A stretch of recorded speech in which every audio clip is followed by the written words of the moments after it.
Somebody who's going to be wearing an awful lot of wigs and some amazing frocks during the run of Jack and the Beanstalk at the Stafford Gatehouse is David Phips. David, who is with me now. Hello. Hello, lovely to be here. Well, good to have you along, and loving the Christmas jumper. Thank you. You've just told me you own 40 Christmas jumpers. I do. I wear a different one every single day of rehearsals, right up until New Year. So. And it's not something you carry on through the summer, though? No. Tempting, then? Yeah, it could be. Yeah. So you were an absolute revelation last year. First time I've seen you on stage, and absolutely, in fact, I even Googled you afterwards. I mean, how serious is that? I didn't notice, you know. But there's just so much traffic anyway, I'm going to get. But you've got a brilliant old dame in the panto, and this is an important part of the comedy, but it's bigger than that, isn't it? I mean, yeah, I suppose so. I mean, obviously the comedy's linked to the business I do with the comic, and also the costumes. But yeah, I suppose, but you're also mum, and you're also a big traditional part of the pantomime. And I think the audiences take to that completely. And I was talking to Mark earlier, we were talking about the surprise of your amazing voice. And we've got interesting acoustics here. You haven't warmed up though, so I can't force you to sing at this point, can I? Probably not, no. but obviously this is just one of the many strings to your bow. So I mean, what else do you do when you're not being panto dame? I mean, I do a lot of panto. I write pantos. I've written 2 pantos this year, Barnstable and Colchester, and I've directed them in the past as well. And I direct quite a bit of directing of plays, musicals, operas, and occasionally do musicals.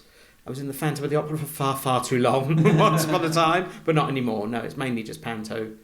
And writing for the rest of the year, probably. Yes. No, that is ongoing. And obviously, panto is an important one to write, and the way in which you approach it is different. Now, obviously, you're being presented with somebody else's script here this year, but you're going to be absolutely loving the words you get to speak, I'm going to guess. Yeah. Obviously, we tweak it to suit ourselves and to suit the accents and things like that. But yeah, it is. You know, you're presented with a script like anything else, but it's a little bit fluid.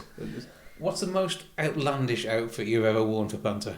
I mean, the ones I wore last year were pretty phenomenal. all the sweet-themed stuff. So I think probably one of those. Being dressed as a role of Love Hearts was quite interesting.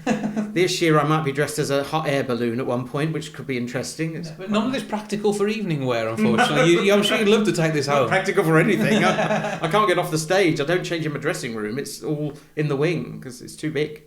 And again, this is part of the magic of panto, the way the quick changes take place, the outfits that people wear, and the fact that it is just so brightly coloured as well. It's a step away from real life, and it just makes Christmas for every family. Yeah, I hope it is a step away from real life, because no one will live their life the way I do in panto. Particularly not being chased by giants in this. Well, yes, but also, go to the kitchen, come back in a different dress, different colour hair, and that type of stuff. But the hair, obviously, we both have a similar floating challenge nature. So, I mean, this is the only time of the year you have hair? Yes, it is. I mean, occasionally wear wigs for other things, but generally, no. It's always interesting though, because when I had hair, it was much easier to wear wigs. Now there's no padding, so I have to wear a lot of wig caps.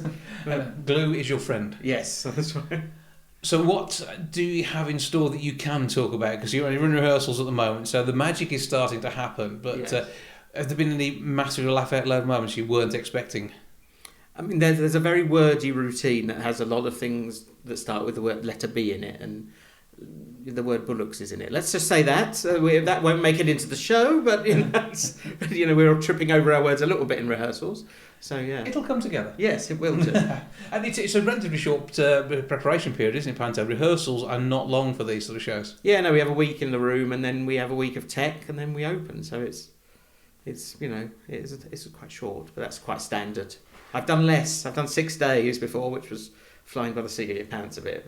And we can be a bit more relaxed. I mean, you can lose your place in the script, and no one really minds a little in panto. And I'm sure there are times when it's not so accidental losing your place in the script. I mean, it happens when it's not pantomime sometimes. But yeah, I mean, I like to know it. Some people, I should give the impression to the audience that we're making it up.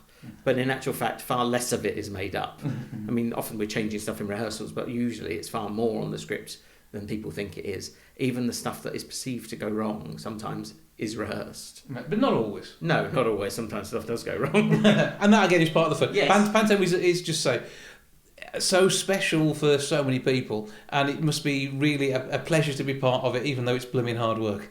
Yeah, I mean, it's hard work, but we choose to do it, don't we? I mean, I insist on changing every time I come on stage. Not all dames do that. So it means I've got at least 11 costumes this year that I'm trying to sneak a couple more in if I can. There seem to be moments I could pop off stage and change. I mean, I wouldn't need to do that, but it's something I like to do, and it always gets a good reaction from the audience. But yeah, I mean, it was my first experience in a theatre, was seeing Panto a long time ago, in the 70s, and I've seen Panto every single year since then, apart from the year where none of us went out. Mm-hmm. But and I've done Panto every single year for the last 21 years, apart from the 2 years I was in musicals and the 1 year that we didn't do anything. No, and the world stopped for a little while.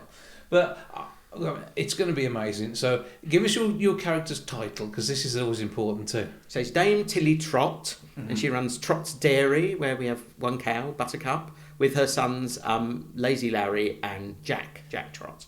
And you're going to be the best mother you can be, aren't you? Oh, obviously, yes. You've got two strapping boys, and then we've got to raise them up as a poor woman, though, single parent, because my husband's dead, as is often the case in pantomime. Yeah, there's always a touch of sadness, but poor, but with at least 11 frocks. Yeah, and then the jewellery and the feathers and all of that.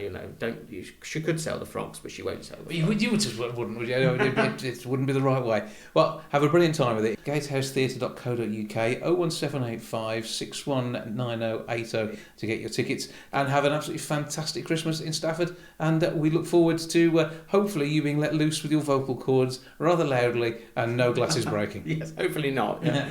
Thank you very much. It's great.